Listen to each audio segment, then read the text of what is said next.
Narcotics Bureau signed MOU to trial drug plant. Churches urged to do more to address lifestyle disease and sorcery accusations. And road sealing helps communities in Day District. This is National EMTV News with Dennis Orere. Good evening and welcome. This is Friday's news. The National Narcotics Control Board has signed a Memorandum of Understanding with the National Research Institute for research into the social and economic effects of commercializing hemp in the country. Chairman of the NNCB, Dr. Eric Kwa, says the idea of commercializing hemp was at the request of some government entities. He said, as the government authority, the board wants proper research before considering hemp to be commercialized in the country. Hemp is a cannabis plant related to marijuana. However, hemp produces less intoxicating contents than that of marijuana. The MOA that was signed today was to conduct research into the social and economic effects of commercializing hemp in the country. The MOA was signed by the National Narcotics Control Board Chairman Dr. Eric Kwa and the Director of the National Research Institute, Dr. Osborne Sanida. Dr. Kwa said the idea of commercializing hemp in the country was at the request of some government entities. As the responsible authority, the board wants detailed research in place before considering the proposal of these government entities. Use of hemp, wherever it is not just a matter of simple smoking or using it for clothing or for cosmetics. It also impacts on our image internationally, because it might also affect the issue of money laundering, might also impact on the issue of illegal trade. And so the board considered these various legal framework and the consequences of us giving an approval for the commercialization of hemp. And so we thought that based on an informed decision, we can then be able to inform our leaders whether we should allow for the commercial production of hemp. Dr. Kwa also took the opportunity to announce the Narcotics Control Board's progress in finalizing the Controlled Substances Bill, which has been approved by the Marape government 2 months ago. Dr. Kwa said with this bill passed, the board can be able to prosecute individuals, specifically those involved in the recent cocaine bust saga. This legislation will now give us the direction in terms of dealing with all kinds of drugs in Papua New Guinea. You are all familiar with the issue of the cocaine heist that happened a couple of months back in our country. And you would have followed the court proceedings that we brought against the individuals that were involved in the cocaine bust. And you will have noticed that we have not been able to successfully prosecute those individuals in possession and dealing with cocaine, because we don't have a law on that. The authority of the board is limited unless the Controlled Substances Bill is passed. Meanwhile, the director of NRI, Dr. Sanida, said the institute is mandated to conduct social and economic research. Hence, that will be the main aim of the research. Anything that happens affects people, and people's lives involves not just economic but the social aspects to their lives. So we are happy to be involved in this particular, to provide research in this area, to assist the government make an informed decision. We operate on a motto of inquire, inform, and influence. Dr. Sanida said the research will also involve comparative analysis with that of the experiences of other countries and what lessons PNG can learn in terms of commercializing hemp in the country.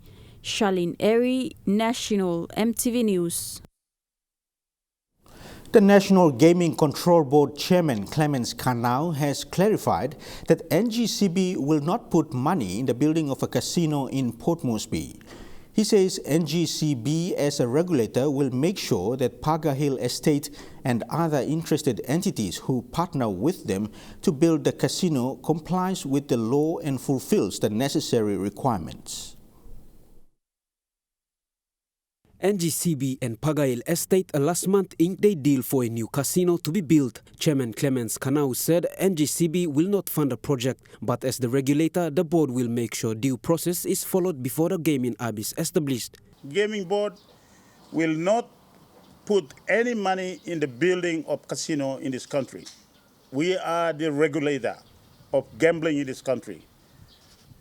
As regulators, we want to make sure they comply with the rules, the regulations of this country and meet the requirements of the National Gaming Board Act so that they can be able to establish a casino. Earlier attempts to set up a 5-star casino in the heart of Port Moresby fell through after the plans were abandoned. For this project, Paga Hill Estate is taking the lead with the construction expected to begin in September. Kanau says Paga Hill, in partnership with interested companies who tap into building the casino, must comply with the law.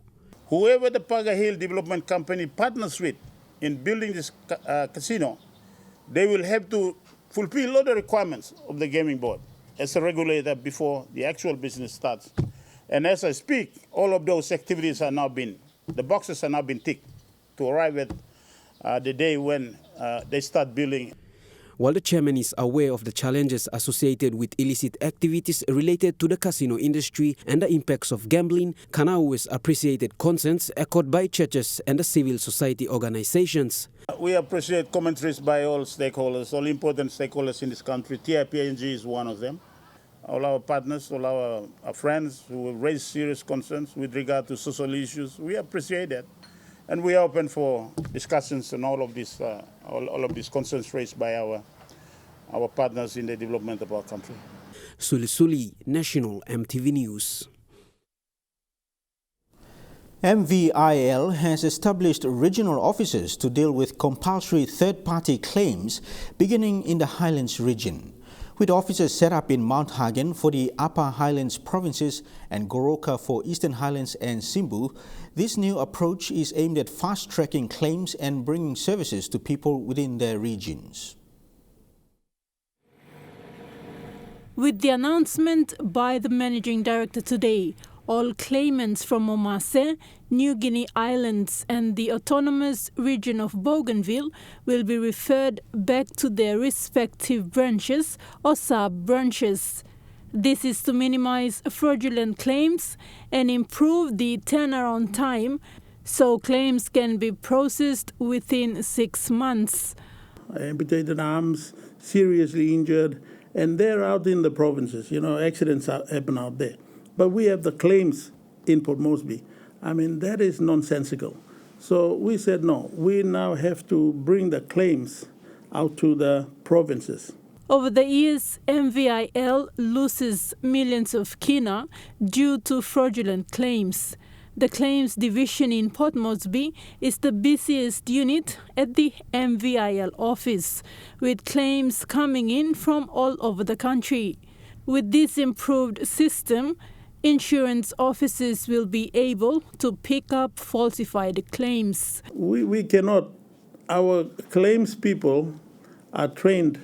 They are trained, what they call trained insurance underwriters. They're not just any person on the street we employ and say, you do this. So they are here assessing every paperwork that comes through the claim system. The accident, the police report, the medical report.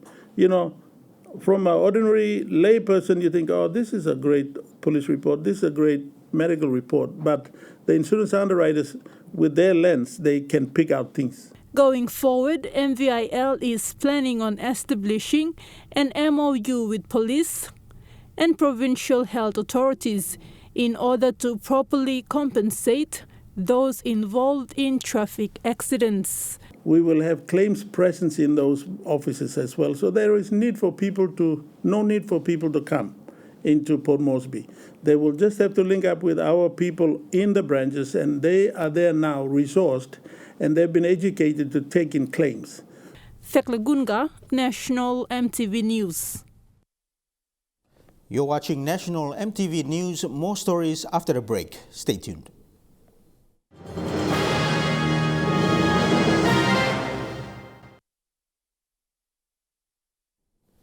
Welcome back to the news. The 21-kilometer Eng to Ambra road sealing has already started in Day District, Western Highlands Province. This will make life easier for local farmers to transport coffee and local produce out to Mount Hagen. Vasinata Yama reports from Mount Hagen. More than 20,000 people in the Muglamp LLG of Day electorate will utilize this road once completed. Under the Public Infrastructure Program, the Day District Development Authority, through the local MP Wesley Nukunj, made 10 million kina available for the road sealing. After the completion of the first and second phases of the 8.5-kilometer stretch, PMV buses have been taking this route and transportation of food crops made easier. Miplano lugim service osem. Road blo miplano bakrap stret, no good stret. Miplano lugim change osem. But paste me mipla ran lo karem, mipla ran lo daina, cruza, podul strap, place mipla stop, swamp, place mipla stop. But this la change paste mipla no lugim len.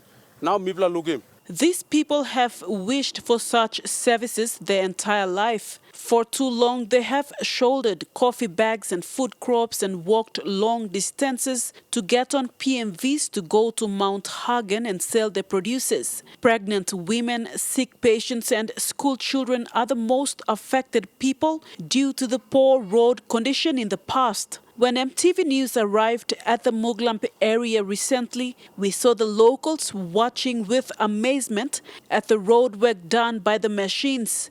Make him life lo miplo this la 22,000 man meri easy lo miplo transportable goods lo miplo go town na store goods miplo bagari come back na easy lo ko kam life lo miplo come up easy through long member lo miplo. Most importantly, the proper road access will improve the health indicators and education standards in the area. Health centers will function well, school inspection can continue, and teachers who live outside of the school will be punctual in class. The surrounding elementary and primary schools will no longer walk long distances to bring in school materials. Through the road, I'm all back plant benefit long and so plant school beginning blow me blood to all sleep, lo boost na come inside. So road make him na sabla time, all sakam sabla time all no sakam, but na road na make it possible on all bakam. Proper drainage systems were also designed so that the road will withstand the test of time. Vasinata Yama, National EMTV News, Mount Hagen. Prime Minister James Marape arrived in Henganofi, Eastern Highlands to launch high-impact projects. Arriving there, PM Marape was welcomed by local MP Robert Atiafa and Eastern Highlands Governor Peter Numu. The projects include the second phase of the Henganofi to Ramu Road, Kesevaka Bridge, and New District Market. Ministers Michael Nali, Saki Soloma, Rainbow Paita, and Johnson Tuke are accompanying the Prime Minister. The Prime Minister is expected to visit Wau and Bulolo in Morobe after Henganofi. 40 market women vendors from various LLGs in Hela Province attended a livelihood skills training on baking last week under a United Nations Women project. Known as the Market Economy Recovery Inclusion or MERI project, the week-long training was a first of its kind in the area. The training aims at seeing women vendors being upskilled and to enable increased economic opportunities and have control over their incomes. You can come inside now. Lining me along all basic.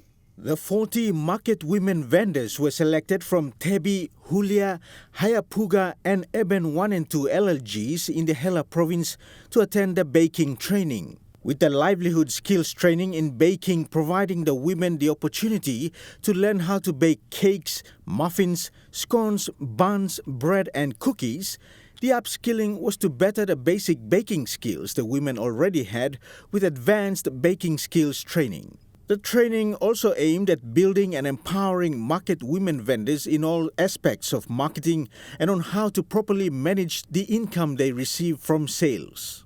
The women participants acknowledged the Australian government for funding the UN Women Market Economy Recovery Inclusion or MERI project. Some of the mothers that took part in the training shared that they are victims of tribal fights in the area. They usually sell fresh produce from gardens at Tari Market to make an income. Most of their food gardens were destroyed as a result of tribal fighting, but had to overcome risks of being attacked as they planted crops again to sustain themselves and their families. The baking training the mothers took part in last week concluded with a small graduation ceremony on Friday, June 11th at Kikita village of Tari district. This was something different from the mothers' daily routine of selling fresh produce at the market, in which it complemented the skills they had and opens up more income-earning opportunities. More women are expected to undergo baking training under the UN Women Project in the near future. Congo Coffee's managing director, Jerry Kapka, has been in the coffee business for almost 30 years. He said the coffee business creates opportunity for his people in the Chimbu province to earn cash and improve their livelihoods. Mr. Kapka got into the coffee business after retiring as a secondary school teacher in 1990 and now exports to nearly 20 countries around the world. 10 to 15 containers of coffee bags are sent to over 10 countries, including Japan and Germany, in a month from this factory in Chuavet, Chimbu province. Local farmers and buyers from the 6 districts in the province sell their coffee here at Congo Coffee's dry mill factory. The coffee parchments are then processed to green beans and transported to Ley to be exported overseas.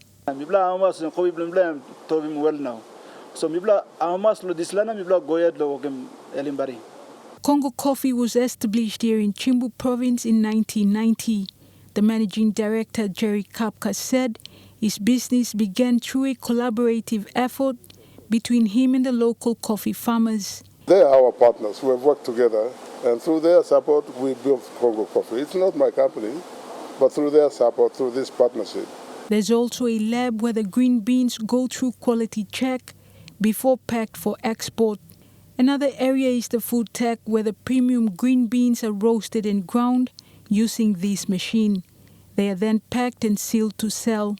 Mr. Kapka said he continued to stay in the coffee business for almost 30 years after retiring as a secondary school teacher to help impact the lives of his people. It creates an opportunity for people to just earn cash. It gives them cash.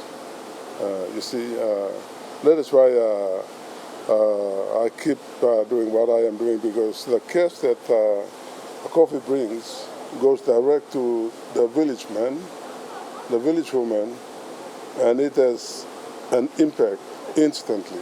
Early this year, the Coffee Industry Corporation received 10 million kina under the government's COVID-19 stimulus package to support coffee farmers and licensed operators. Congo Coffee was one of the recipients to implement the government's initiative. In the absence of proper policies, we are using our regulatory policy guidelines or framework to drive the price support. And we are dealing with our own licensed operators, and it's been working very well at the moment. Managing Director Jerry Kapka said the impact of the government's coffee price support can be noticeable once sustained. Government forever cannot support price. It's money by short there. But we have a 2-3-year plan. We have our targets that say we want to, achieve 3-4 million bags by then. And we want that much of our coffee to go into the high quality markets, especially, markets. We have this plan out. Julie Badui, OWA, National EMTV News. And now looking at the Nest Fund market report, the kina opened unchanged at $0.2850 in the interbank market. At Bank South Pacific, your kina will buy $0.2775, $0.3595 Australian dollars, $0.3883 New Zealand dollars, and 30.10 Japanese yen. Looking at commodity prices at New York close, gold is trading lower, coffee closed higher, cocoa and copper closed lower, palm oil and copper closed lower. Crude oil is trading lower. And on the stock market, the Dow Jones closed lower, the ASX 200 is trading lower, and the All Ordinaries is also trading lower. When we return, we look at stories making headlines overseas. Don't go away.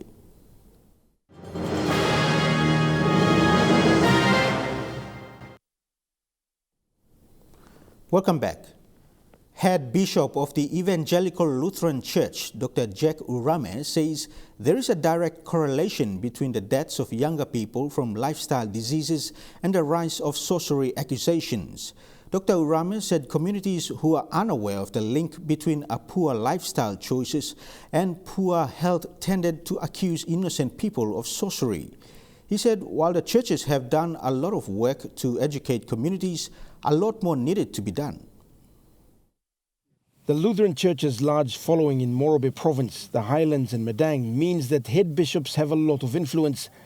Head Bishop Dr. Jack Urame has been vocal on environmental issues and sorcery killings. And while there's been a lot of work done by churches to educate people in the communities, many will still accuse a community member of sorcery if a younger person dies. Dr. Urame says it's difficult for many people to separate the deaths caused by lifestyle diseases and the suspicion that death was caused by sorcery. People must understand things in a more logical way. Sickness and death happens for reasons. Because of social issues, there is so much social stress in the communities now. Lifestyle disease is increasing. A lot of people are dying very young, and that contributes to the increase in sorcery-related accusation. So we need to work towards this to overcome the challenge. Many of the accusations and killings happen in rural locations in Papua New Guinea, where access to basic services like health and education are limited. This belief has no scientific basis and it is outdated. And so the position of the church is no to sorcery-related violence. And that is why many of the pastors are involved in doing a lot of counseling, responding to issues in the communities and helping families to live a better life. In urban areas, the accusations and violence appears predominantly among the demographic that has the least access to health and education. In 2017, police rescued a woman who had been taken by her neighbors to the banks of the Bumbu River in Leh. They were planning to torture, extract a confession from her and then kill her. Within the same 3-month period, another woman was killed by a mob near the same area. Her body was dumped in the Bumbu River, and her killers told her son they murdered her because she practiced sorcery. Scott Whitey, National EMTV News, Leh.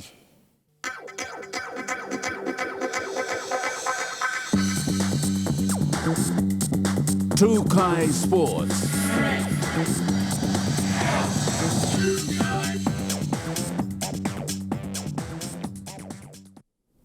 Welcome to Trukai Sports.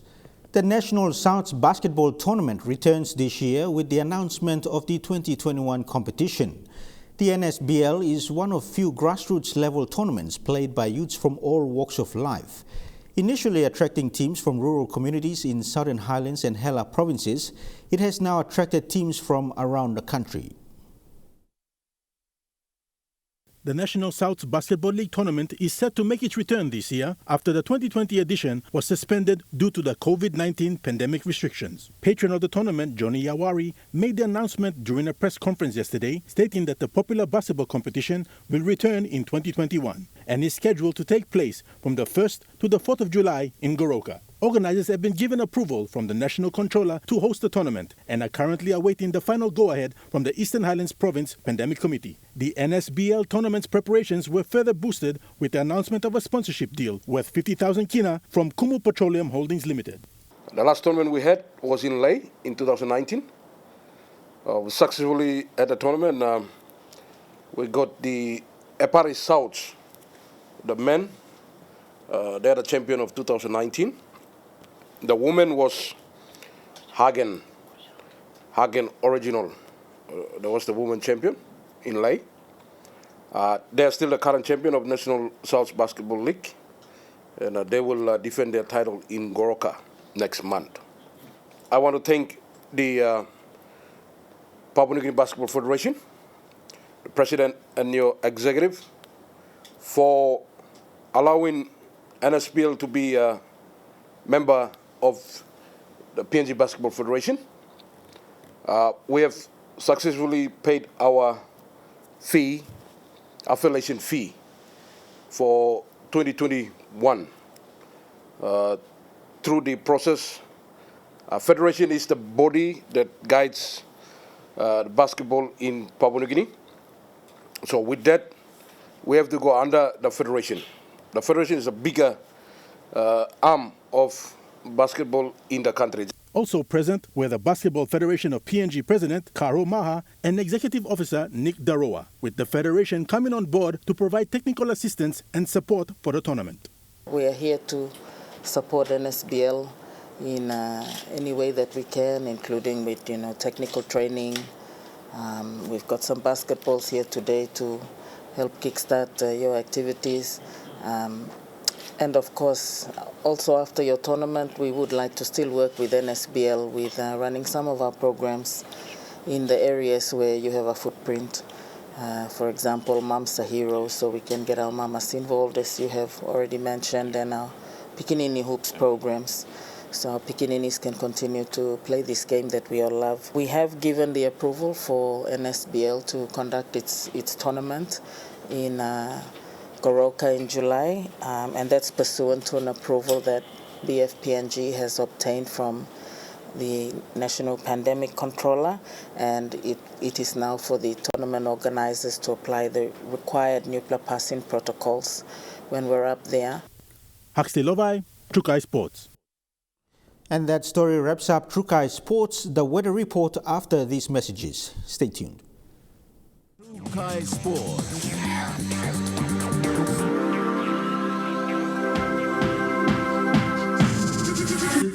Trukai Sports. This weather update is proudly brought to you by MoneyPlus, with you always.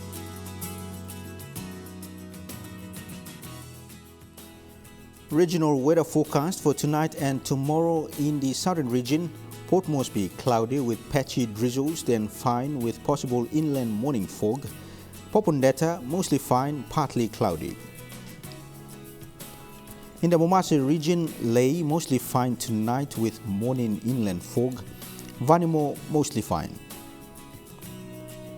To the New Guinea Islands region, Lorengau cloudy periods with brief showers at times. Buka mostly fine. And in the Highlands region, all centers to expect rain drizzles, then morning fog.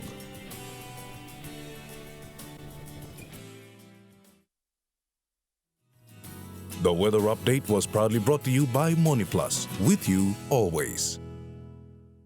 And that's the news, sports and weather for Friday, the 18th of June 2021. Enjoy your weekend. Good night.